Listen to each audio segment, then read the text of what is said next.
Hello बच्चों, कैसे हो? होप सब बढ़िया हो और बढ़िया ही रहना। तो स्कॉडेमी की तरफ से आ चुका है एक नया वीडियो जहां पे हम लोग डिस्कस कर रहे थे प्रीवियस ईयर क्वेश्चंस। इससे पहले ऑलरेडी 10 वीडियोस आ चुका है। तो जो भी आज इस क्लास को पहली बार अटेंड कर रहा है उनसे एक ही रिक्वेस्ट रहेगा कि ये क्लास करने से पहले प्रीवियस क्लासेस को देख लो यहाँ पे अच्छे से। जितना अच्छे से प्रीवियस क्लास देखोगे उतना अच्छे से इस क्लास का कंसेप्ट तुम्हारा क्लियर हो जाएगा। और यहाँ पे जितना सारा जो क्वेश्चन हम लोग करने वाले वो सब क्वेश्चन 2021 एनटीपीसी में पूछा जा चुका क्वेश्चन है। ठीक है, तो ये सीरीज को आगे बढ़ाते हैं और ये सीरीज स्टार्ट करने से पहले एक चीज मैं बता देता हूं यहाँ पे सबको कि ये जो सीरीज चलने वाला है ये तुम्हारा प्रीवियस ईयर क्वेश्चन होने वाला है और it's like a revision session. ये रिवीजन सेशन होने वाला है, तो जहां जहां छोटा छोटा कंसेप्ट होगा वो मैं समझा के दूंगा। ज्यादा डीपली उस कंसेप्ट को हम लोग नहीं जाएंगे क्योंकि ये रिवीजन सेशन है। जल्दी से जल्दी ज्यादा से ज्यादा क्वेश्चन हम लोग को करना पड़ेगा यहाँ पे। ठीक है, तो शुरू करते हैं आज का क्लास और सबसे पहले देखते हैं कि आज का सबसे पहला क्वेश्चन क्या है यहाँ पे। ठीक है, तो अगर देखोगे यहाँ पे सबसे पहला क्वेश्चन जो आया है तुम्हारा कहां से, वर्क टाइम एंड एनर्जी से। ठीक है, एनर्जी नहीं होगा, वर्क एंड टाइम से आएगा, एनर्जी नहीं होगा। वो एनर्जी तुम्हारा साइंस का टॉपिक है, वो तुमको जब जीएस का क्लास आएगा वहां पे तुमको ये चीज पता चलता रहेगा। ठीक है, so work and time one of the easiest topic है तुम लोगों का क्वांट्स में। अब इसको करना कैसा होगा देख लो। यहाँ पे क्या बोला गया, Manju take 16 days to complete a work.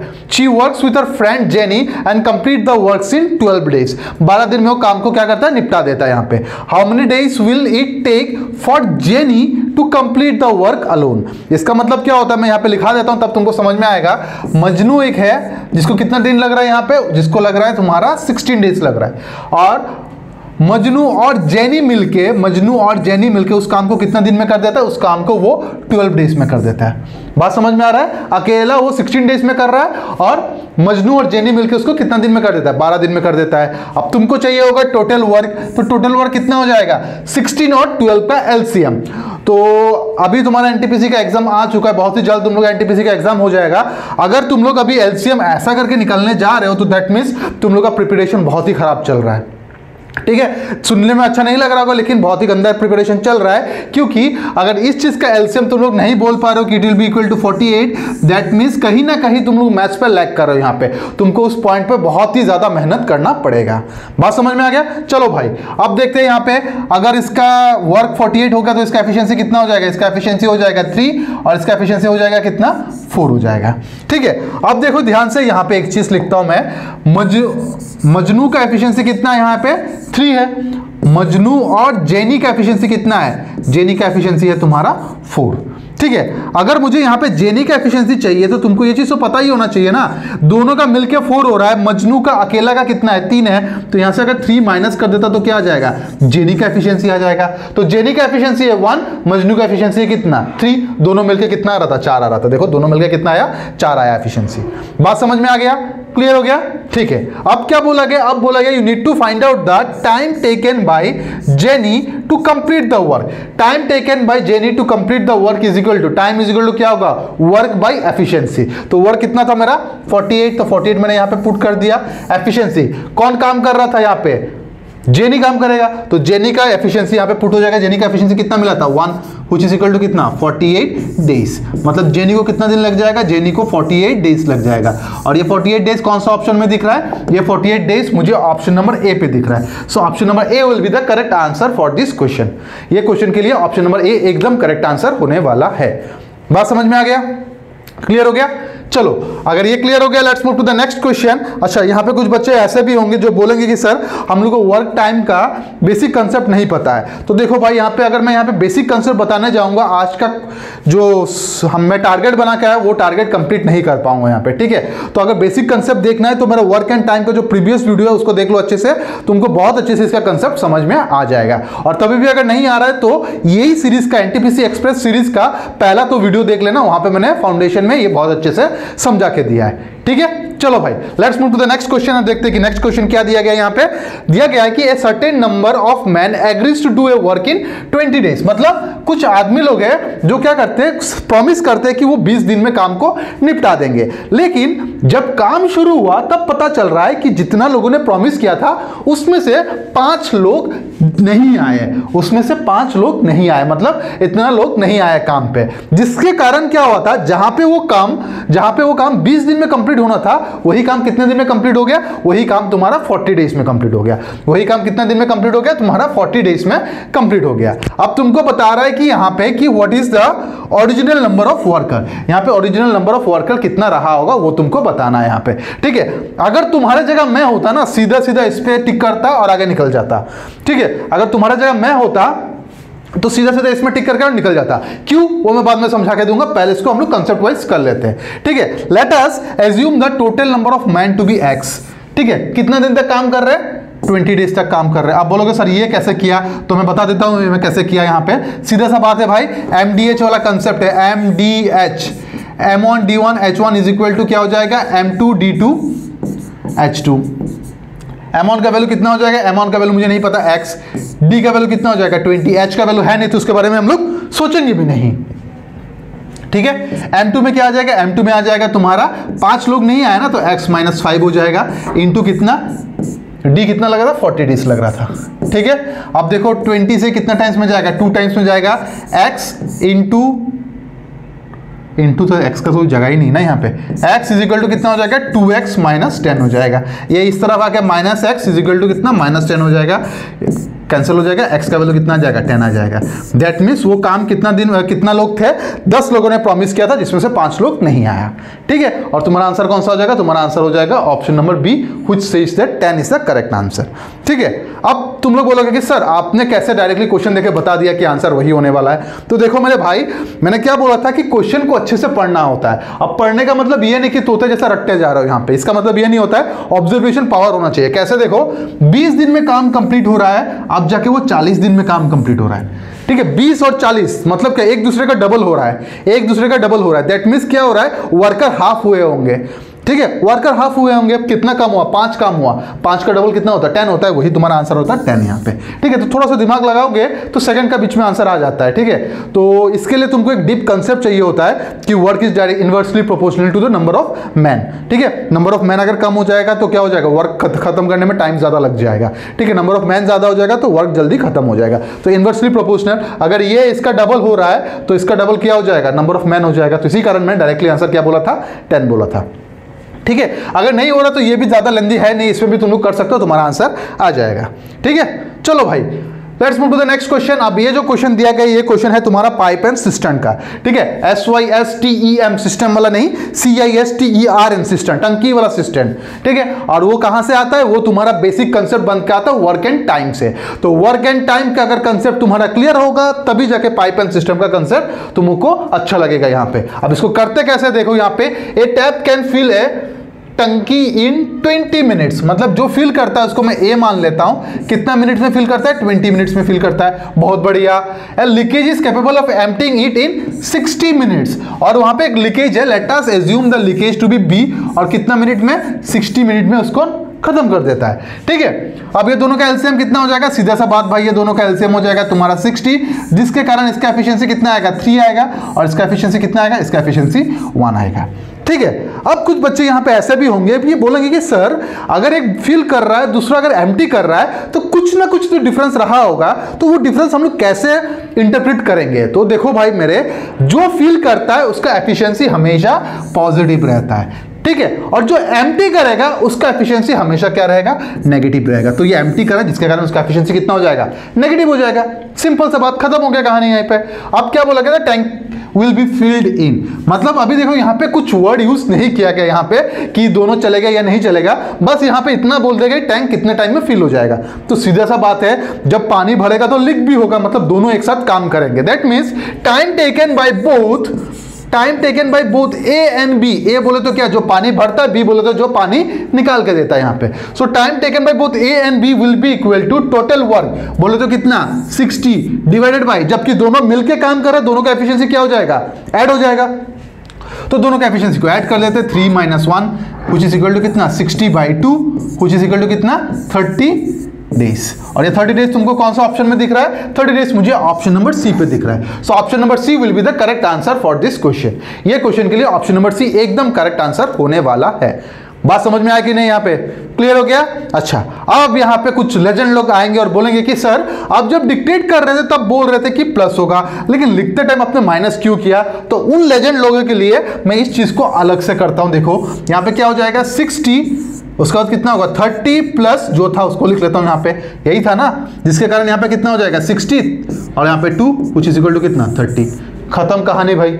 बात समझ में आ रहा है? तो कुछ कुछ जगह में क्या होता है, शॉर्टकट जो तुम लोग मुझसे वो कर रहे हो ना, एक्सपेक्ट कर रहे हो कि सर हम मुझे शॉर्टकट बता देंगे, तो भाई मेरे यहाँ गलतफहमी में मत रहना कि मैं तुमको शॉर्टकट बता दूंगा। मैं तुमको बेसिक इतना अच्छे से समझा के दूंगा, वही बेसिक तुम्हारा शॉर्टकट बन जाएगा बाद में, ठीक है? अभी तुमको शायद ये पसंद नहीं आ रहा होगा क्लास, लेकिन देखोगे जब लॉन्ग रन पे जाओगे, जब एसएससी देने जाओगे, जब बैंकिंग का एग्जाम देने जाओगे या फिर स्टेट गवर्नमेंट का एग्जाम देने जाओगे, देखोगे ये बेसिक बहुत काम आएगा, क्योंकि इसका एक डायरेक्ट फॉर्मूला भी है, ठीक है? वो फॉर्मूला मैं तुमको अभी बताऊंगा नहीं, डोंट वरी, और यही फॉर्मूला तुमको बाद में काम आएगा। तुम बोलोगे कि नहीं सर बेसिक ही अच्छा था। वो बेसिक जितना स्ट्रॉन्ग करोगे उतना अच्छे से तुम्हारा शॉर्टकट बनेगा। ऐसा नहीं कि ये सबका शॉर्टकट नहीं है, सबका शॉर्टकट है, ठीक है? तो मैं चाहता हूं तुम्हारा बेसिक अच्छे से क्लियर हो जाए, ठीक है? चलो भाई, अगर ये हो गया, let's move to the next question और देखते हैं कि क्या दिया गया यहाँ पे। नेक्स्ट क्वेश्चन दिया गया सिंप्लीफिकेशन 10 टू द पावर 9, ये पावर 9 होगा, ठीक है? 10 टू द पावर 9, 10 की पावर 2 प्लस तो नहीं होगा भाई, ये डिवाइड होगा शायद से, ये डिवाइड होगा, ठीक है? ये प्लस नहीं होगा। मैं क्यों बोल रहा हूं, क्योंकि यहाँ पे जो है वो प्लस वाला कुछ है नहीं, यहाँ पे प्लस होगा तो तुम मूव कर नहीं पाओगे यहाँ पे, तो ये भी 9 ऊपर होगा। चलो ये तो हिंदी में लिखा है, उसका कोई जरूरत नहीं है अभी। और जितना सारा नीचे दिया गया ना, याद रखना वो सब ऊपर का वैल्यूज है। यहाँ पे 8 हो जाएगा, यहाँ पे 6 हो जाएगा। अब जो यहाँ पे करेक्ट वाला चीज उसको मैं लिख लेता हूँ, 10 की पावर 9 इंटू 10 की पावर कितना है 2 डिवाइडेड बाई कितना, डिवाइडेड बाई 10 की पावर 3, ठीक है? अब कर लेते हैं यहाँ पे। अब तुमको ये जो पता ही होगा, एक laws of exponent. Laws of exponent क्या बोलता है, जब बेसिस मेरा सेम हो, पावर मेरा डिफरेंट हो और बीच में मल्टीप्लाई साइन होता है तो पावर क्या हो जाता है, पावर एड अप हो जाता है। तो यहाँ पे कितना है 9, यहाँ पे कितना है 2, 9 प्लस 2 कितना होता है 11 होता है। तो यहाँ पे क्या हो जाएगा 10 की पावर 11 डिवाइडेड बाई, अच्छा तुमको बदमाश रूल फॉलो करना है, बदमाश रूल से करते, चलो कोई बात नहीं, अलग अलग करके करना है ना। एक काम करते हैं, इसको 10 की पावर 9 लिख देते हैं, इसको कर लेते हैं पहले 10 के पावर 2। डिवाइड का मतलब क्या होता है, लॉस ऑफ एक्सपोनेंट कहता है कि डिवाइड जहां पे भी रहता है वहां पे क्या जाता है, माइनस आ जाता है। तो पावर क्या हो जाएगा, पावर तुम्हारा सब्ट्रैक्ट हो जाएगा, और पावर सब्ट्रैक्ट हो जाएगा दैट मींस क्या हो जाएगा, डिवाइड के बाद जो है वही पावर सब्ट्रैक्ट होकर यहाँ पे कितना बन जाएगा 3 बन जाएगा, ठीक है? जिसके कारण यहाँ पे क्या आएगा 10 की पावर 9 इंटू 10 की पावर -1, ठीक है? अब क्या होगा, लॉस ऑफ एक्सपोनेंट का पहला रूल लगेगा। पहला रूल क्या कहता है, पहला रूल ये कहता है कि जब उसका बेसिस सेम हो, पावर डिफरेंट हो और बीच में मल्टीप्लाई साइन होगा तो दोनों पावर क्या हो जाएगा, एड अप हो जाएगा। तो जिसके कारण यहां पे कितना आएगा 10, 9 प्लस -1 होगा तो -1 हो जाएगा, which will be equal to कितना 10 की पावर 8। और ये 10 की पावर 8 तुमको कौन सा ऑप्शन में दिख रहा है, 10 की पावर 8 मुझे ऑप्शन नंबर ए पे दिख रहा है। Option number A will be the correct answer for this question, ठीक है? अब कुछ बच्चे यहाँ पे ऐसे भी होंगे कि सर हम लोग को तो लॉस ऑफ एक्सपोनेंट नहीं पता। तो देखो loss of exponent I think हमारे पास 6 है, तो इतना सारा तो हम लोग डिस्कस नहीं कर सकते, लेकिन जो अभी किए थे वही चीज मैं डिस्कस करा देता हूं। सबसे पहले लॉ ऑफ एक्सपोनेंट क्या कहता है, अगर मेरा बेसिस सेम हो और पावर मेरा डिफरेंट हो, जैसे कि ए हुआ और पावर मेरा डिफरेंट हो गया, बीच में मल्टीप्लाई साइन आता है तो क्या हो जाएगा, ए का पावर m प्लस ए की पावर m हो जाएगा, मतलब मल्टीप्लाई होगा तो प्लस हो जाएगा, ठीक है? वही दूसरा लॉ क्या था, दूसरा लॉ था यही वाला चीज, बेसिस मेरा सेम रहेगा, पावर मेरा डिफरेंट रहेगा, पावर मेरा डिफरेंट रहेगा और बीच में डिवाइड साइन आ जाएगा तो क्या हो जाएगा, तो दोनों पावर क्या हो जाएगा, सब्ट्रैक्ट हो जाएगा, ठीक है? दोनों पावर क्या हो जाएगा, सब्ट्रैक्ट हो जाएगा। तो this are the 2 laws of exponent. अब यही 2 लॉ को अपना जिंदगी मत बना लेना, वहां पे 6 से 7 लॉज है और हर लॉ को तुमको अच्छे से करना पड़ेगा, ठीक है? तो यहाँ पे बेसिक मैथ्स का क्लास तो है नहीं कि मैं ईच एंड एवरी लॉ तुमको समझा के दूंगा, ठीक है? लेकिन जब तुम्हारा बेसिक मैथ्स का क्लास शुरू होगा वहां पे ईच एंड एवरी लॉ मैं विद एग्जांपल तुमको समझा के देने वाला हूं, ठीक है? जबकि रिवीजन सेशन होने वाला है, इसी कारण मैं यहाँ पे ज्यादा इसको खींचूंगा नहीं। बात समझ में आ गया? चलो अगर ये चीज समझ में आ गया, let's move to the next question और देखते हैं कि नेक्स्ट क्वेश्चन क्या दिया गया यहाँ पे। जो ज्योमेट्री का क्वेश्चन है, one of my favourite topic, and बहुत ही जल्द तुम लोग का एडवांस मैथ्स का क्लास मिलना शुरू हो जाएगा, तो वहां पे ये चीज करेंगे। तो देखो क्या बोला गया यहाँ पे, if the circumference of a circle is 22 centimetre. अब बोले तो सर्कमफरेंस ऑफ ए सर्कल क्या होता है, जब पहला एनटीपीसी सीरीज का 2 क्लासेस हुआ था वहां पे मैंने क्या बोला था फाउंडेशन क्लास में, कि circumference of a circle is 2 pi r, और इसी का वैल्यू कितना दे दिया गया, इसी का वैल्यू तुमको 22 सेंटीमीटर दे दिया गया। तो सरकमफरेंस इज इक्वल टू कितना 22 सेंटीमीटर। सीधा सा बात है भाई, 2 इंटू पाई का वैल्यू बोले तो 22/7 into r is equal to कितना 22। ये 22 से ये 22 कैंसिल, r का वैल्यू कितना हो जाएगा 7/2। इसको ऐसा ही रहने देते क्योंकि रेडियस के बारे में पूछा नहीं गया, तो रेडियस में दिमाग हम लोग लगाएंगे भी नहीं ज्यादा। नेक्स्ट क्या बोला, you need to find out the area of the semi circle. Area का सेमी सर्कल निकालना है, ठीक है। तो सॉरी, एरिया का सेमी सर्कल ना, सर्कल सेमी सर्कल का एरिया निकालना है, ठीक है। तो एरिया क्या होता है, पाई r स्क्वायर होता है। कितना होता है, पाई r स्क्वायर। सेमी सर्कल जब बोला गया तो it will B divided by कितना 2। क्वेश्चन को अच्छे से पढ़ना, ये वाला लाइन पूरा क्वेश्चन को बदल दिया है, ठीक है। अब देखो यहाँ पे पाई के जगह में कितना आएगा 22/7 आएगा। r स्क्वायर मतलब कितना 7/2 इंटू 7/2 हो जाएगा, डिवाइडेड बाय कितना 2 हो जाएगा। इसके साथ ये चला गया, इसके साथ ये चला गया 11, it will be equal to कितना 77/2 divided by 2, it will be equal to 2 यहाँ पे आ जाएगा, इट विल बी 77/4। जहाँ पे 25 होगा वही तुम्हारा आंसर होगा, यही तुम्हारा आंसर हो जाएगा। सीधा सा बात है, जब 2 से डिवाइड होता है उसका पावर क्या हो जाता है, उसका पावर सॉरी उसका डेसिमल के बाद 5 आ जाता है, 4 से डिवाइड होता है उसका वैल्यू 25 होता है। अगर नहीं हो रहा समझ में तो कर लो, यहाँ पे कितना हो जाएगा 4 1 4 बचा कितना 3 3 7 9 टाइम्स 36.25। देखो घूम फिर के वही आया। तो थोड़ा सा कैलकुलेशन में हाथ बैठाना पड़ेगा भाई मेरे, ठीक है, थोड़ा सा कैलकुलेशन में हाथ बैठाना पड़ेगा। और अगर ये वीडियो को तुम अच्छे से देख रहे हो तो कमेंट सेक्शन में एक बार बता देना कि क्या तुमको कैलकुलेशन का क्लास चाहिए यहाँ पे, ठीक है। अगर तुमको कैलकुलेशन का क्लास चाहिए होगा तो मैं यहाँ पे एक सीरीज प्रोवाइड करूंगा फ्री ऑफ कॉस्ट, ठीक है। फ्री ऑफ कॉस्ट एक सीरीज शुरू करूंगा जहां पे हम लोग बस कैलकुलेशन प्रैक्टिस करेंगे, जो कैलकुलेशन तुम्हारा हर कंपीटिटिव एग्जाम में काम आएगा, ठीक है। तो एक बार यही चीज मुझे बता देना कमेंट सेक्शन में कि चाहिए कि नहीं चाहिए। अगर चाहिए होगा तो मुझे पता चलेगा, उस हिसाब से मैं क्लासेस शुरू कर दूंगा, ठीक है। चलो भाई ये तो हो गया, let's move to the next question और देखते हैं कि नेक्स्ट क्वेश्चन क्या बोला गया। What will be the cost of levelling a circular ground of diameter 28। बोले तो मेरा डायमीटर कितना है 28 है, ठीक है। 28 क्या है, मीटर्स बोला गया। अगर डायमीटर में 28 मीटर्स है तो रेडियस कितना हो जाएगा, सीधा सा बात है भाई, it will be equal to 14 metres. If the charge are 125 metre per square then what is the cost. अच्छा सीधा सा बात है भाई, इसको तुमको क्या करना है, इसको तुमको क्या करना था, if the charger are, charger क्या होता है भाई, चार्ज होगा ना, मतलब ग्राउंड को लेवल करने के लिए हर मीटर स्क्वायर का चार्ज कितना था 125 था। तो सीधा सा बात है, बाद में देख लेंगे, पहले एरिया निकाल लेते हैं। एरिया क्या होता है पाई r स्क्वायर। अब अगर कोई बच्चा बोल रहा है कि सर ये तो हम लोग को पता नहीं था, तो भाई मेरे एक चीज समझो, यहाँ पे इसका प्रीवियस क्वेश्चन में ही मैंने एरिया ऑफ ए सर्कल का तुमको फॉर्मूला बताया था, that is pi r square. बस वही वाला फॉर्मूला यहाँ पे पुट कर रहा हूँ। पाई का वैल्यू कितना हो जाएगा 22/7, r स्क्वायर कितना हो जाएगा 14 इंटू 14, यहाँ पे 14 इंटू 14 कर दिया, ठीक है। 7 से ये कितना टाइम्स में जाएगा 2 टाइम्स में जाएगा, यहाँ पे कितना होगा 44 इंटू 14, 44 इंटू कितना हो जाएगा 14 हो जाएगा, ठीक है। ये तुम्हारा एरिया हो जाएगा। अब इसको ज्यादा कैलकुलेशन करेंगे नहीं, इसको ऐसे ही छोड़ देंगे, ठीक है। नेक्स्ट तुमको क्या चाहिए, कॉस्ट चाहिए, ठीक है। तो cost will be equal to जितना एरिया था उतना, जितना एरिया था उतना, दैट इज 14 इंटू 44 तो एरिया था उतना, इनटू पर मीटर स्क्वायर जितना कॉस्ट था वो, पर मीटर स्क्वायर कॉस्ट कितना था 125, तो 125 यहां पे पुट कर दिया, ठीक है। अब यहां पे आता है प्रॉब्लम।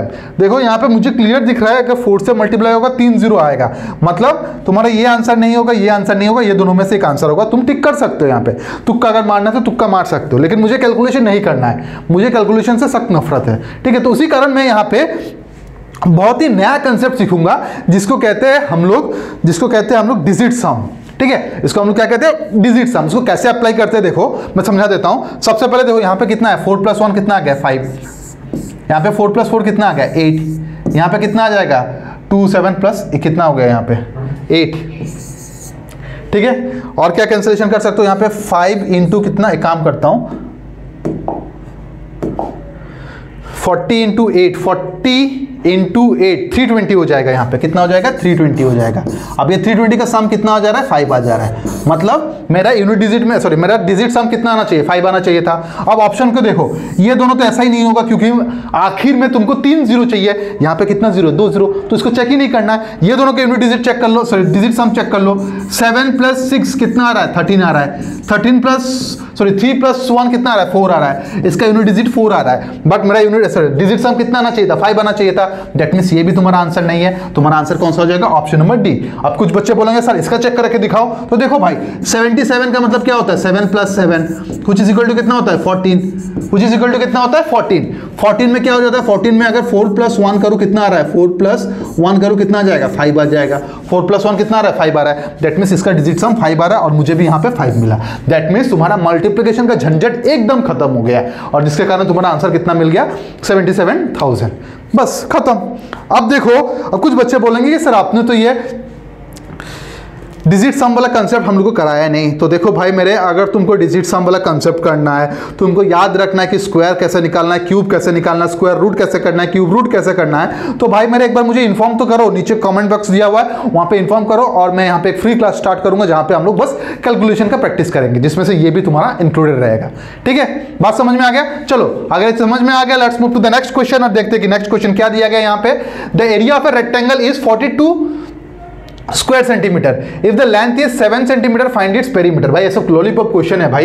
एरिया क्या होता है, area is equal to, area of a rectangle is equal to क्या होता है, लेंथ इनटू ब्रेथ। एरिया का वैल्यू कितना दिया गया है, 42, तो 42 मैंने यहाँ पे पुट कर दिया। लेंथ का वैल्यू कितना है, 7, तो 7 यहाँ पे पुट कर दिया। ब्रेथ का वैल्यू b हो जाएगा।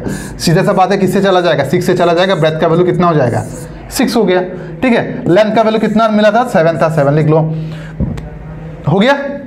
अब तुमको क्या निकालना है, find its perimeter. So perimeter is equal to क्या होता है, 2y लेंथ प्लस ब्रेथ। ठीक है, तो 2 लिखो यहाँ पे। लेंथ कितना हो जाएगा तुम्हारा 7, ब्रेथ कितना हो जाएगा तुम्हारा 6, तो 13 × 2 कितना हो जाएगा 26। और ये 26 कौन सा ऑप्शन में दिख रहा है, 26 मुझे ऑप्शन नंबर सी पे दिख रहा है। So option number C will be the correct answer for this question. ये क्वेश्चन के लिए बहुत बढ़िया या फिर बहुत सुटेबल आंसर यही रहेगा। सुटेबल क्या भाई, यही उसका करेक्ट आंसर होने वाला है। बात समझ में आ गया। चलो अगर ये चीज समझ में आ गया, let's move to the next concept और देखते हैं कि नेक्स्ट कंसेप्ट क्या है यहाँ पे। तो देखो ये कंसेप्ट क्या होता है, ये भी तुम्हारा मेंसुरेशन के ही अंदर आता है, लेकिन यहाँ पे थोड़ा अलग कंसेप्ट लगेगा। ठीक है, दैट इज वॉल्यूम का कंसेप्ट लगेगा। वॉल्यूम का कंसेप्ट किसका, क्यूबॉइड का। यहाँ पे क्या बोला गया, how many litres of water. ये वर्ड पे थोड़ा सा ध्यान देना, ठीक है, मैं बाद में बताऊंगा क्या बोल रहा है ये। How many litres of water can be stored in a tank of length 1 metre, breadth 1/2 metre and tall 1/2 metre. मतलब हम लोग को ये पता होना चाहिए कि वॉल्यूम इज इक्वल टू क्या होना चाहिए, length into breadth into height होना चाहिए। ठीक है, वॉल्यूम का लेंथ कितना है यहाँ पे 1 है, ब्रेथ कितना है 1/2 है, और टॉल जो बोला गया वो तुम्हारा क्या बन जाएगा, हाइट बन जाएगा, जिसके कारण इसका वैल्यू कितना हो जाएगा 1/4 मीटर क्यूब बन जाएगा। क्या बन जाएगा, 1/4 मीटर क्यूब बन जाएगा। अब तुम लोग बोलोगे कि सर यहाँ पे तो लीटर्स बोला था, आप मीटर क्यूब में क्यों निकाल रहे हो। तो भाई मेरे सब्र करो, मैं बता रहा हूँ। यहाँ पे एक छोटा रिलेशन आता है, वही रिलेशन का इस्तेमाल तुम लोग करोगे। वो रिलेशन क्या हो जाता है, 1 metre cube is equal to कितना हो जाता है, 1000 लीटर्स हो जाता है। क्या होता है, 1000 लीटर्स हो जाता है। अब जब तुमको उसको कन्वर्ट करोगे, दैट मीन्स तुमको कितना 1/4 चाहिए ना, तो 1/4 metre cube will be equal to 1/4 into कितना 1000। सीधा सा बात है भाई मेरे, यहाँ पे कितना टाइम जाएगा, 25 टाइम जाएगा, साथ में फ्री का 0, which is will equal to कितना 250 लीटर्स। और ये 250 लीटर्स कौन सा ऑप्शन में दिख रहा है, ये मुझे ऑप्शन नंबर बी पे दिख रहा है। So option number B will be the correct answer for this question. ये क्वेश्चन के लिए ऑप्शन नंबर बी एकदम करेक्ट आंसर होने वाला है। बात समझ में आया कि नहीं, चीजें क्लियर हो रही है। ठीक है, अभी एग्जाम का ज्यादा टाइम है नहीं, तो जितना हो सके रिवीजन करो, नया कंसेप्ट में मत कूदो। ठीक है, ट्राई करो और अच्छे से अच्छे रिवाइज करो। Excuse me. ठीक है, बात समझ में आ गया। चलो अगर ये चीज समझ में आ गया, let's move to the next question और देखते हैं कि नेक्स्ट क्वेश्चन क्या दिया गया यहाँ पे। ये क्वेश्चन को पढ़ो, ये कंसेप्ट क्या है, किसका, तुम्हारा SICI का कंसेप्ट है। क्वेश्चन को पढ़ो, समझो और बताओ मुझे इसका आंसर क्या हो सकता है।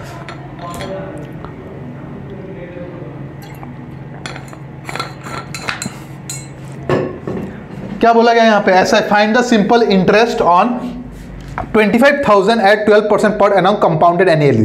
तो ये I think previous to previous class में तुम लोग को बताया था यहाँ पे कि जब भी ऐसा टाइप ऑफ क्वेश्चन दे दे तुमको क्या करना पड़ेगा, तुमको यहाँ पे रेशियो मेथड यूज करना है। क्यों? क्योंकि यहाँ पे बोला गया तुमको इंटरेस्ट निकालना है, अमाउंट निकालना होता तो हम लोग सीरीज मेथड लगा लेते हैं, लेकिन इसमें क्या लगाएंगे हम लोग, रेशियो मेथड। सबसे पहले 12% का रेशियो कितना होता है, 12% का रेशियो होता है 3/25, जबकि इंटरेस्ट का बात चला that means it can be written as 28/25।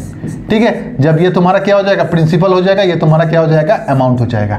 ठीक है, तो यहाँ पे मैं लिखता हूँ प्रिंसिपल, यहाँ पे लिखता हूँ मैं अमाउंट। कितना प्रिंसिपल था, 25 था, अमाउंट कितना था, 28 था। ठीक है, कितना साल बोला, 3 साल, तो डायरेक्टली क्यूब कर दो, या फिर 25 लिखना चाहते हो तो लिख सकते हो।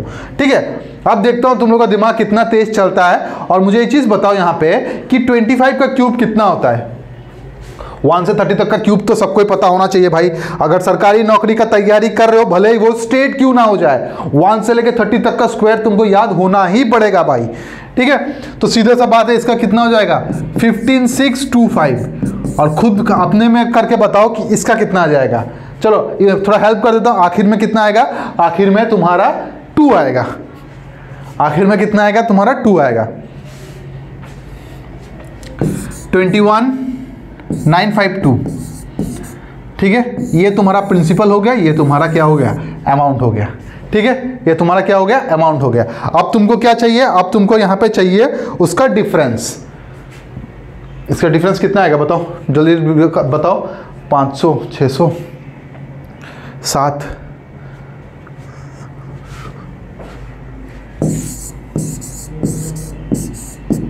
ये आएगा डिफरेंस, और यही जो डिफरेंस होगा यही तुम्हारा क्या हो जाएगा, यही तुम्हारा CI हो जाएगा। अब इसको यहाँ पे ढूंढने मत चले जाना, क्योंकि ये रेशियो में है, और रेशियो में किसका वैल्यू दिया गया था, तुम्हारा प्रिंसिपल का वैल्यू दे दिया गया था। तो यहाँ पे तुमको प्रिंसिपल कितना मिला था, 15,625 मिला था। दैट मीन्स जो दिया हुआ, जो गिवन है, उससे उसको डिवाइड कर दो। याद है ना, प्रॉफिट एंड लॉस चैप्टर में बताया था। तो गिवन क्या है, प्रिंसिपल, तो प्रिंसिपल से उसको डिवाइड कर दो, 15,625, और जो फाइंड आउट करना है उसे उसको मल्टीप्लाई करो। क्या फाइंड आउट करना है, 6,327। इसे इसको क्या करना है, मल्टीप्लाई करना है। अगर मैं इसको कैंसिल करता हूं तो कितने में जाएगा, 25,625, 40/25, 1.6। ये होगा 1.6, ये कितना होगा, 27। 6 4 42, 2 वाला कोई ऑप्शन दिख रहा है, तो ये वाला एक है। यही तुम्हारा आंसर हो जाएगा सीधा सीधा। इतना कैलकुलेशन क्या करना है, तो इसका आंसर कितना हो जाएगा तुम्हारा, 10,123.20। देखो इतना कैलकुलेशन करने का जरूरत नहीं था। यूनिट डिजिट देखो, 6 यहाँ पे कितना है, 7, 6 7 से कितना होता है, 42। आखिर में कितना बचता है, 2 बचता है, और 2 वाला एक ही ऑप्शन में है, बस ये वाला तुम्हारा करेक्ट आंसर होगा। अगर तुमको लगता है कि सर मैं यहाँ पे डिजिट सम लगा सकता हूँ कि नहीं लगा सकता हूँ, भाई लगा सकते हो। ठीक है, हर जगह डिजिट सम लगाना सही नहीं रहता है। ठीक है, तो उसको बचा के रखो, जब कॉम्प्लिकेटेड कैलकुलेशन है वहां पे लगाओ। ट्राई करना यूनिट मेथड से करने का, इसका यूनिट डिजिट वाला मेथड। ठीक है, बात समझ में आ गया। चलो भाई, अगर समझ में आ गया, let's move to the next question. और ये क्वेश्चन तुम्हारा आज का आखिरी क्वेश्चन होगा। ठीक है, ये तुम लोग का आज का आखिरी क्वेश्चन होगा। ये क्वेश्चन को पढ़ो एक बार, समझो, और फिर मुझे बताओ कि इसका आंसर क्या होगा। ठीक है, पढ़ो इसको, समझो एक बार और बताओ कि इसका आंसर क्या होगा। सबसे पहले जो चीज गिवन है वो मैं लिख लेता हूं। रेट ऑफ इंटरेस्ट कितना दिया हुआ है, 6%। में 6% को यहां पे लिख दिया हूं। कितने साल के लिए, टाइम पीरियड तुम्हारा दे दिया गया x ईयर्स। क्या बोला गया, sum is borrowed at and earn at interest which is 1/3 of its principal. ठीक है, तो उसका जो इंटरेस्ट होता है तो प्रिंसिपल का 1/3 होता है। तो प्रिंसिपल को P अगर मान लेता हूं तो उसका ऐसा ही कितना हो जाएगा, इसका ऐसा ही हो जाएगा 1/3 ऑफ P। ऐसा ही वो क्या हो जाएगा, 1/3 ऑफ P। सीधा सा बात है भाई, एक ही फॉर्मूला हमारे पास है पूरा दुनिया में, दैट इज PTR बाई कितना हो जाता है, 100 हो जाता है। ऐसा ही का वैल्यू कितना है तुम्हारा, P/3 हो जाएगा। P के जगह में P रहेगा, टाइम के जगह में कितना हो जाएगा, X हो जाएगा। R का वैल्यू कितना, 6 डिवाइडेड बाई कितना, 100। P से हो गया P cancel, 6 2 3 times, 2 50 times. X का वैल्यू कितना हो जाएगा, X का वैल्यू हो जाएगा 50/9। 9 ऑप्शन वाला कोई दिख रहा है यहाँ पे, ऑलमोस्ट सब में ही 9 है। चलो कोई बात नहीं, इसको डिवाइड करके देख लेते हैं। यहाँ पे 9 5 टाइम्स 45, बचा कितना 5 5/9 ईयर्स। एंड 5/9 ईयर्स कहाँ दिख रहा है मुझे, ऑप्शन नंबर ए पे दिख रहा है। So option number A will be the correct answer for this question. ये क्वेश्चन के लिए ऑप्शन नंबर ए एकदम करेक्ट आंसर होने वाला है। ये ऑप्शन नंबर डी को मत देखोगे, थोड़ा गलत हो गया ऑप्शन। आई थिंक इसका कुछ एक वैल्यू मिसिंग है यहाँ पे। ठीक है, बात समझ में आ गया, क्लियर हो गया? अब तुमको शायद समझ में आ गया होगा कि तुम्हारा सिंपल इंटरेस्ट और कंपाउंड इंटरेस्ट है बहुत ही आसान तरीके का क्वेश्चन आता है। भले ही वो टॉपिक थोड़ा कॉम्प्लिकेटेड क्यों ना हो जाए, लेकिन क्वेश्चन बहुत आसानी से आसान पूछा जाता है यहाँ पे। बात समझ में आ गया? चलो, तो आज के क्लास के लिए इतना ही रखते हैं। Let's meet in the next class.